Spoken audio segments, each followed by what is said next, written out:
Hi students, my self Manish Kumar from Jaipur. तो सबसे पहले आप सबका वेलकम है अपने channel tricky chemistry by Manish sir में। तो अपन जो है बीएससी सेकेंड ईयर की ऑर्गेनिक केमिस्ट्री जो है वो पढ़ रहे थे, उसमें मैंने कुछ वीडियोज आपको पहले प्रोवाइड करा दिए। तो आज अपन जो क्लास स्टार्ट करेंगे उसमें जो टॉपिक अपना होगा वो होगा डाइहाइड्रिक एल्कोहल्स। ठीक है, तो जैसे कि मैंने आपसे पहले भी कहा है कि जो भी वीडियो आपको प्रोवाइड कराए जा रहे हैं उनको आप कंप्लीट देखिए, जिससे उसमें दी गई जानकारी जो है आपको पूरी मिल सके। ठीक है, और अगर वीडियो आपको अच्छे लग रहे हो तो लाइक कीजिए और कमेंट्स कीजिए। अब हम क्लास को स्टार्ट करते हैं। देखिए, सबसे पहले यहाँ पे लिखा हुआ है डाई। डाई का मतलब होता है टू, डाई का मतलब होता है टू, और हाइड्रिक का मतलब होता है OH। हाइड्रिक का मतलब होता है OH। ठीक है, तो जिन एल्कोहल में दो OH ग्रुप होते हैं, दो OH ग्रुप होते हैं, उनको बोलते हैं डाइहाइड्रिक एल्कोहल्स। ठीक है, the alcohols which have two alcoholic या हाइड्रोक्सिल ग्रुप, जिसमें दो हाइड्रोक्सिल ग्रुप प्रेजेंट होते हैं, उनको अपन बोलते हैं क्या? Dihydric alcohol. मोस्ट इंपोर्टेंट जो चीज है वो है कि ये जो एल्कोहल ग्रुप है, OH ग्रुप है, उसमें जितने OH ग्रुप अपन लेते हैं उतने ही मिनिमम कार्बन होना जरूरी है। जैसे एक कार्बन पर आप दो OH ग्रुप नहीं लगा सकते। इसका मतलब ये हुआ कि अगर अपन बोल रहे हैं मोनोहाइड्रिक एल्कोहल, इसका मतलब एक OH लगाना है तो कम से कम एक कार्बन होना चाहिए। ऐसे ही डाइहाइड्रिक एल्कोहल बोल रहे हैं तो दो OH लगाने हैं तो कम से कम दो कार्बन होने चाहिए, ज्यादा वाले हो सकते हैं। जैसे तीसरा कार्बन होता अगर तो भी पॉसिबिलिटी हो सकती है यहाँ पर ऐसे। ठीक है, लेकिन मिनिमम कार्बन की रिक्वायरमेंट है 2। मतलब अगर डाइहाइड्रिक एल्कोहल है तो उसमें मिनिमम कार्बन कितने होंगे? 2 होंगे। एक ही कार्बन पर दो OH स्टेबल नहीं होते, इसलिए ऐसा किया जा रहा है। और अगर एक रूल आप आगे भी ध्यान रखना तो रिएक्शन में काम में आएगा आपके, अगर किसी कार्बन पे डबल बॉन्ड और OH एक साथ आ गए तो भी वो अनस्टेबल होता है। ठीक है, तो उसमें अपन चेंजेस करेंगे, आगे अपन रिएक्शन देखेंगे उनमें आएगा ऐसा। तो आपको समझ आ गया डाइहाइड्रिक एल्कोहल किसे बोलते हैं। फिर अपने सिलेबस में जो डाइहाइड्रिक एल्कोहल दे रखा है वो दे रखा है CH2OH और CH2OH, जिसको बोलते हैं इथाइलिन ग्लाइकोल। क्या बोलते हैं? Ethylene glycol. लेकिन अगर आपसे पूछे कि इथाइलिन ग्लाइकोल का IUPAC नेम क्या होगा, क्या होगा? IUPAC नेम पूछे अगर तो देखो इसमें कितने कार्बन है? 2 कार्बन है, तो इथेन, और सिंगल बॉन्ड इसलिए एन, इथेन 1,2 डाइओल। मतलब फर्स्ट और सेकंड नंबर पर क्या लगा हुआ है इसमें? OH, तो ऐसा हो जाएगा इथेन 1,2 डाइओल। तो ये इसका IUPAC नोमेनक्लेचर हो गया। फिर जो नेक्स्ट अपना जो टॉपिक होगा वो होगा सिंथेसिस ऑफ इथाइलिन ग्लाइकोल। तो बहुत इजी रिएक्शंस यहाँ पर हैं। इनमें से कुछ रिएक्शन जो है वो आपसे पूछी जा सकती है, कुछ रिएक्शन जो है वो एक तरह से सिलेबस इंक्रीज करने के लिए दे रखी है। जैसे एक जो इंपॉर्टेंट रिएक्शन है वो ये है, लेकिन इसमें जो क्वेश्चन पूछ सकते हैं ना वो ये पूछ सकते हैं, ये जो अपन यहाँ पे कैटलिस्ट लिख रखा है इसको क्या बोलते हैं? तो इसको बोलते हैं बेयर्स, इसको बोलते हैं बेयर्स रिएजेंट। क्या बोलते हैं? बेयर्स रिएजेंट, बेयर अभिकर्मक। क्या बोलते हैं? बेयर अभिकर्मक। और अगर आपसे पूछे कि बेयर रिएजेंट किसको बोलते हैं तो आप ऐसे आंसर देंगे 1% एल्केलाइन या aqueous alkaline solution of KMnO4। 1% aqueous alkaline solution of KMnO4 potassium permanganate is known as Baeyer's reagent. और Baeyer's reagent is used for reduction of alkyne. तो एल्काइन जो है उनके रिडक्शन ही ऑक्सीडेशन, मतलब ऑक्सीकरण में काम में आता है। तो ऑक्सीकरण करता है ये। अब किसी भी रिएक्शन में आपको अगर कैटलिस्ट की फॉर्म में क्रोमियम या मैग्नीज मिल जाए, ध्यान से सुनिए आप, क्रोमियम और मैग्नीज अगर कैटलिस्ट उत्प्रेरक के रूप में मिल जाए आपको तो वो रिएक्शन जो है वो ऑक्सीकरण अभिक्रिया होती है, ऑक्सीडेशन होता है। इसका मतलब उसमें एडिशन ऑफ ऑक्सीजन होगा।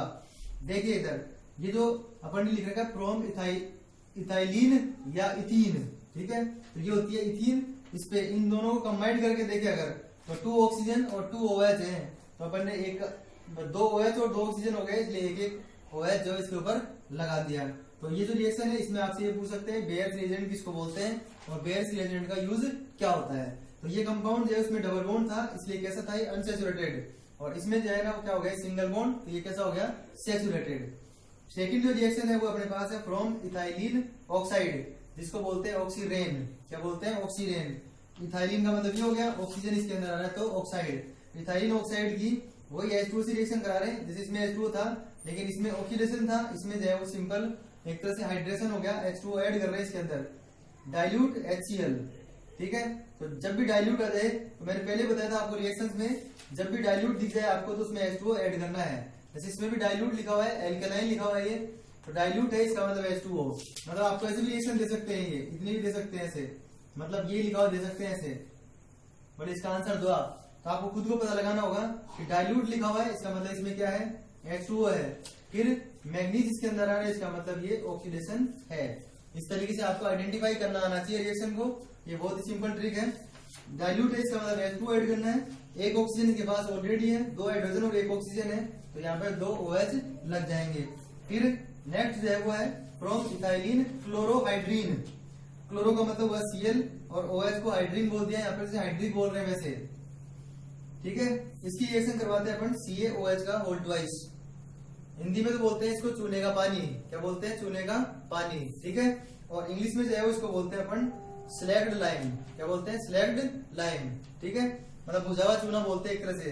तो इसमें जो है अपन इसके साथ रिएक्शन कराएंगे तो कैल्शियम है ना वो किसके साथ जुड़ेगा, क्लोरीन के साथ। तो यहाँ पे अपन ने 2 इसको इसलिए ले रखा है कि यहाँ पर जो क्लोरीन है वो किसके साथ जुड़ेगा, कैल्शियम के साथ। तो CaCl2 जो है वो यहाँ पर आंसर आएगा। और जो OH है वो एक OH यहाँ पे लग जाएगा और 2 मॉलिक्यूल इसके ले रखे हैं, इसलिए एक और OH और एक और OH, मतलब टोटल जो OH है अपने पास वो कितने हो जाएंगे, 4, ठीक है। 2 OH ऑलरेडी यहाँ पर है और 2 यहाँ से आ जाएंगे, तो इथाइलिन ग्लाइकोल जो है इसमें कितने फॉर्म होंगे, 2, ठीक है। 2 इथाइलिन ग्लाइकोल फॉर्म हो जाएंगे और जो CaOH का होल ट्वाइस है वो किसमें चेंज हो जाएगा, CaCl2 में। नेक्स्ट रिएक्शन देखो, नेक्स्ट रिएक्शन लिखा फ्रॉम विसिनल डाइहैलाइड। सबसे पहले इसको समझो, विसिनल डाइहैलाइड का मतलब क्या होता है। विसिनल का मतलब होता है कि अल्फा और बीटा पोजीशन पर, इस पर अल्फा और बीटा पोजीशन पर 2 हैलोजन लगे हुए हों। जैसे ये तो है ना, इस Br के रेस्पेक्ट में अल्फा कार्बन हुआ, ये बीटा, इधर से लेंगे तो ये अल्फा और ये बीटा, तो इसको बोल रहे हैं अल्फा बीटा डाइहैलाइड। तो आप ऐसे कह सकते हो कि the compounds in which 2 halogen atoms are attached with 2 adjacent carbon atoms, मतलब वे यौगिक जिनमें 2 हैलोजन परमाणु 2 लगातार कार्बन परमाणुओं से जुड़े होते हैं उनको बोलते हैं विसिनल डाइहैलाइड या अल्फा बीटा डाइहैलाइड्स, ठीक है। उसके बाद में देखो ये तीनों रिएक्शन है ना, उनमें अपन ने क्या ले रखा है, विसिनल डाइहैलाइड ले रखा है। यहाँ पर जो रिएजेंट है अपन ने उनको क्या कर रखा है, डिफरेंट कर रखा है, ठीक है। तो देखिए ये जो Ag है इसके ऊपर कौन सा चार्ज है, प्लस चार्ज, तो किससे जुड़ेगा ये, Br से, तो Ag किसके साथ जुड़ेगा, Br के साथ, तो 2 Ag है और 2 ही Br है। अब बाकी जो बचे उसको देखो, एक ऑक्सीजन इसमें है और एक ऑक्सीजन इसमें, 2 ऑक्सीजन और 2 हाइड्रोजन, तो 2 OH लग जाएंगे। इसी तरीके से आप आंसर निकालिए भाई, ये दोनों है ना, ये दोनों हट गए, उसके बाद में क्या बचा हुआ है, यहाँ पर 2 ऑक्सीजन और 2 हाइड्रोजन बचे हैं, तो आपका आंसर आ जाएगा इस तरीके से। ऐसे इसमें देखो, इसमें Na किसके साथ जुड़ेगा, Cl के साथ, तो ये तो हो गया NaCl, ठीक है। उसके बाद में इसमें से CO2 हटा दोगे ना तो एक O बच जाएगा, तो यही वाला केस आ जाएगा, एक O और H2O, 2 OH हो गए, ठीक है। तो 2 OH यहाँ पे लग गए, 2 NaCl ये हो गए, एक CO2 इसके अंदर से हट गया, ठीक है। ऐसे ही आगे देखो, इसमें Ag है ना, Ag एक Cl के साथ जाएगा, इसीलिए अपन इसको क्या कर दिया, डबल कर दिया। डबल करने पर जो दूसरा Ag होगा ना वो इस दूसरे Cl को ले जाएगा। अब ये जो ग्रुप बचा है इसको अपन किसके साथ जोड़ देंगे, CH2 के साथ, तो जोड़ दिया मैंने CH2 के साथ। 2 ऑक्सीजन है, ये 2 ऑक्सीजन हो गए और C और CH3, ठीक है। एसीटेट ग्रुप बोलते हैं इसको, सिल्वर एसीटेट हो गया मतलब एक तरह से। तो 2 AgCl यहाँ से रिमूव हो गए। फिर अपन रिएक्शन किससे करवा रहे हैं, NaOH से। अब NaOH से जब रिएक्शन करवा रहे हैं तो OH तो यहाँ पे लग जाएगा इन दोनों के साथ, ये लग गया OH। उसके बाद में ये तो बच गया CH3COO और इसमें से क्या आ जाएगा, Na, तो आंसर आ गया CH3COONA, इसको अपन बोलते हैं सोडियम एसीटेट, ठीक है। तो ये हो गया अपने पास 4 रिएक्शंस। अब मैं बता रहा हूं आपको इससे आगे और रिएक्शन भी ऐसी हैं जिनसे अपन इथाइलिन ग्लाइकोल जो है उसको फॉर्म कर सकते हैं। इथाइलिन ग्लाइकोल का फॉर्मेशन करने की अपने पास और भी रिएक्शन होती हैं, ठीक है। और अगर मेरे अकॉर्डिंग अगर देखा जाए तो सबसे इंपॉर्टेंट जो रिएक्शन थी वो फर्स्ट वाली रिएक्शन थी, एक तो गैस रिएजेंट की, और सेकंड जो रिएक्शन है वो ये है फ्रॉम विसिनल डाइहैलाइड्स। आपको एग्जाम में क्वेश्चन कैसे पूछेंगे, एग्जाम में क्वेश्चन पूछेंगे ये लिख देंगे, इसके साथ है ना ये वाले लिख देंगे और आपसे बोलेंगे कि रिएक्शन को कंप्लीट कीजिए। रिएक्शन कंप्लीट करने के लिए आपको बोला जाएगा, तो रिएक्शन को आपको कंप्लीट करना इस तरीके से आना चाहिए, ठीक है। अब अपन जो नेक्स्ट रिएक्शन है वो देखते हैं। यहाँ पर जो नेक्स्ट रिएक्शन है 5th रिएक्शन, वो कौन सी है, वो है from 1 degree amines, from 1 degree amines. मतलब जो प्राइमरी एमीन होती है ना, प्राइमरी एमीन, प्राइमरी एमीन का मतलब है जिसमें NH2 ग्रुप आए। क्या आए? NH2 ग्रुप आए। तो CH2 NH2 और CH2 NH2, इसकी रिएक्शन करवाते हैं अपन नाइट्रस एसिड के साथ, HNO2 के साथ। इसको अपन ऐसे लिखते हैं HO and double bond O, ऐसे लिखते हैं HO and double bond O। तो देखो यहाँ पर रिएक्शन किस तरीके से हो जाएगी, रिएक्शन हो जाएगी HO and double bond O, और ऐसे ही HO and double bond O। ठीक है, अगर आप यहाँ पे लिख दो ना इसको, तो फिर इधर मत लिखना, अदरवाइज है ना फिर प्रॉब्लम हो जाती है। या तो यहाँ पे लिखना है या यहाँ पे लिखना है।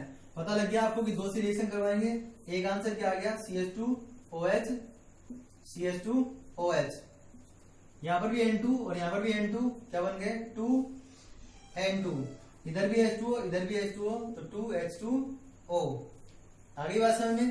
तो नाइट्रस एसिड के साथ प्राइमरी एमीन है ना नाइट्रोजन गैस लिबरेट करती है। ये एक प्रॉपर्टी होती है प्राइमरी एमीन्स के अंदर। ये प्राइमरी एमीन होती है ना, उनमें क्या होती है प्रॉपर्टी कि प्राइमरी एमीन्स नाइट्रस एसिड के साथ रिएक्शन करके जो है नाइट्रोजन गैस लिबरेट करती है, और ये प्रॉपर्टी जो है वो सेकेंडरी और टर्सरी एमीन जो है उनमें नहीं होती है। ठीक है, नेक्स्ट देखिए, जो लास्ट रिएक्शन है इसकी वो है from reduction of glyoxal and oxalic acid.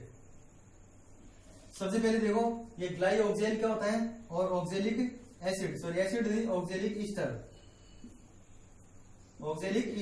ठीक है, reduction of glyoxal and oxalic Easter.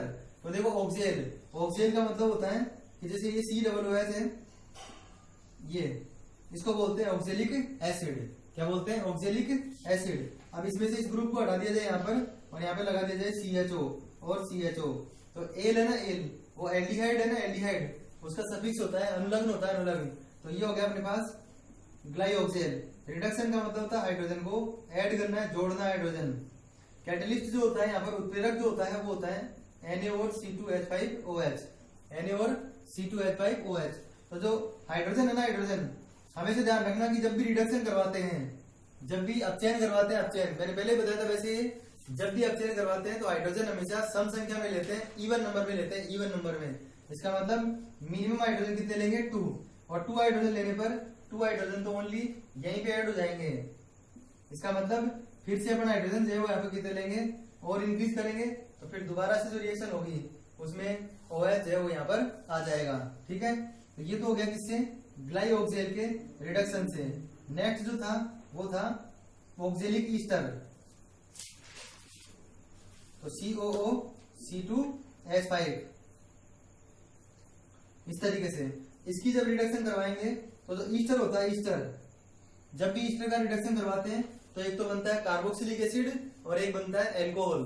क्या बनता है? एक तो कार्बोक्सिलिक एसिड और एक बनता है एल्कोहल। ठीक है, तो देखिए जब इसका रिडक्शन करवाएंगे तो इसमें इसके डबल हाइड्रोजन की रिक्वायरमेंट होगी। कैटलिस्ट जो है वो यही होगा। आंसर जो आ जाएगा वो आ जाएगा CH2OH प्लस 2CH3COOH। ठीक है, जैसे ये है ना, ये यहाँ पर सॉरी इसको चेंज करो। देखो करना क्या है, इसमें अपन क्या करवा रहे हैं, रिडक्शन करवा रहे हैं, रिडक्शन। तो रिडक्शन करवाने का मतलब हाइड्रोजन ऐड कर रहे हैं इसके अंदर। इस यौगिक में आपको हाइड्रोजन क्या करना है, जोड़ने हैं। हाइड्रोजन जोड़ेंगे तो मैं एक बार इसको उस तरफ लिख देता हूँ, थोड़ा सा इसको एक्सप्लेन कर देता हूँ मैं सही से, कि वैसे तो ऑक्जेलिक ईस्टर यही होता है। इसको मैं ओपन करके लिख देता हूँ थोड़ा सा, जिससे कि आपको थोड़ा इजी हो जाएगा इसके अंदर। इस रिएक्शन को मैं ओपन करके लिख रहा हूँ इधर, कि इसको ऐसे लिख दिया C⋅O और OC2H5, और इधर भी लिख दिया C⋅O और OC2H5। ठीक है, कुछ भी नहीं किया मैंने, इसको जो COO है उसको ओपन करके लिख दिया, C2H5 इसी C2H5 लिखा हुआ है। ठीक है, अब देखो जब अपन रिडक्शन करवाएंगे तो हाइड्रोजन और हाइड्रोजन, फिर ऐसे ही इधर हाइड्रोजन और इधर हाइड्रोजन। ठीक है, फिर दोबारा रिडक्शन करवाएंगे तो क्या होगा, तो ये डिसोसिएट हो जाएगा। तो यहाँ पे 2 और यहाँ पे 2, मतलब 4 हाइड्रोजन पहले जोड़ दिए थे, अब 6 जोड़ दिए। उसके बाद में यहाँ पर हाइड्रोजन और यहाँ पर हाइड्रोजन। ठीक है, तो आंसर जो अपने पास आ जाएगा वो आएगा CH2OH और CH2OH, और प्लस में जो है ना वो आंसर आएगा C2H5OH, C2H5OH। तो ये आंसर अपने पास इस तरीके से आएगा। तो इस तरीके से आप इसको याद रख सकते हैं कि इसमें जब रिडक्शन करवाएंगे तो 8 हाइड्रोजन आएंगे, और 8 हाइड्रोजन जब आते हैं तो उसको ओपन करके आप इस तरीके से लिख सकते हैं। ये रिएक्शन मैंने बता भी रखी है आपको, इस तरीके से बता रखी है कि जब भी C डबल बॉन्ड O आता है, इसका रिडक्शन करवाते हैं 2 हाइड्रोजन से, तो आंसर आता है अपने पास CH और OH। और ईस्टर का भी हाइड्रोलाइसिस मैंने आपको करवा रखा है पहले, तो आप उसको जो है ना इसी क्लास में, जो ऑर्गेनिक केमिस्ट्री का क्लास है उसमें अल्कोहल फॉर्मेशन में बता रखी है रिएक्शन इस तरीके से, तो वहां से आप इस रिएक्शन को देखकर याद रख सकते हैं। तो मैंने अभी आपको क्या बताया, डाइहाइड्रिक अल्कोहल किसको बोलते हैं, फिर डाइहाइड्रिक अल्कोहल जो है उनके मेथड ऑफ प्रिपरेशन अपन ने यहाँ पर देखे। ठीक है, तो इस तरीके से जो डाइहाइड्रिक अल्कोहल है उनमें इथाइलिन ग्लाइकोल जो उसको अपन क्या कर सकते हैं, फॉर्म कर सकते हैं। ठीक है, तो कोई प्रॉब्लम आपको शायद होगी नहीं इसके अंदर। फिर भी आपको कोई डाउट हो तो आप कमेंट बॉक्स में लिख सकते हैं कि सर हमें इस टॉपिक में प्रॉब्लम थी, या इस रिएक्शन जो है उसको आप एक बार और एक्सप्लेन कर दीजिए, तो मैं जो है उस रिएक्शन को आपको एक बार दोबारा बता दूंगा। ठीक है, तो देखिए उसके बाद देखो ये तो अपने पास था रिलेटेड किससे, ये तो था इथाइलिन ग्लाइकोल जो है वो फॉर्म कैसे कर सकते हैं। लेकिन अगर आपसे ऐसे पूछा जाए कि आपसे अगर ऐसे पूछे कि जो अपन ने जो रिएजेंट यूज करे थे इथाइलिन ऑक्साइड जिसको बोला था अपन ने ऑक्सीरेन, वो कैसे फॉर्म होगा, भाई इथाइलिन ऑक्साइड था उसको फॉर्म कैसे कर सकते हैं। तो कुछ डिफरेंट टाइप की रिएक्शन होती है, वो भी मैं आपको बता देता हूं। वैसे इनका कोई यहाँ पर रोल है नहीं, लेकिन जनरली जो है ना इस तरीके से बोल देते हैं। देखो इस कंपाउंड को ध्यान से देखो, आपने जो पढ़ा हुआ है वो पढ़ा हुआ है COOH, मतलब कार्बोक्सिलिक एसिड, लेकिन इसमें ऑक्सीजन मैंने कितने कर दिए, 3 कर दिए, 3। इसका मतलब ये हो गया कि ये पर कार्बोक्सिलिक एसिड हो गया, पर कार्बोक्सिलिक एसिड, और इसको बोलेंगे पर एसिटिक एसिड। क्या बोलेंगे, पर एसिटिक एसिड। तो इसमें जो एक्स्ट्रा ऑक्सीजन है ना उसको इसके साथ लगा दो, तो आंसर आ जाएगा CH2O और प्लस CH3COOH। तो ये एक इंपॉर्टेंट रिएक्शन थी कि जब इथाइन जो है, सॉरी जो इथाइलिन है, इथाइलिन या इथीन है, उसकी रिएक्शन अगर किसी पर एसिड के साथ करवाते हैं, पर एसिड का मतलब कार्बोक्सिलिक एसिड में आपको एक ऑक्सीजन इंक्रीज करना है। ठीक है, तो एसिटिक एसिड है तो पर एसिटिक एसिड हो जाएगा, बेंजोइक एसिड है तो पर बेंजोइक एसिड हो जाएगा। ठीक है, तो इस तरीके से जो है अपन ने आज देख लिया है कि डाइहाइड्रिक अल्कोहल जो उनको कैसे फॉर्म कर सकते हैं। तो इसी तरीके से चैनल के साथ आप बने रहिए, और अगर आप वीडियो को पहली बार देख रहे हैं तो चैनल को सब्सक्राइब करके बेल आइकन को प्रेस कीजिए, जिससे सबसे पहले आपके पास नोटिफिकेशन आ जाए। Thanks for watching.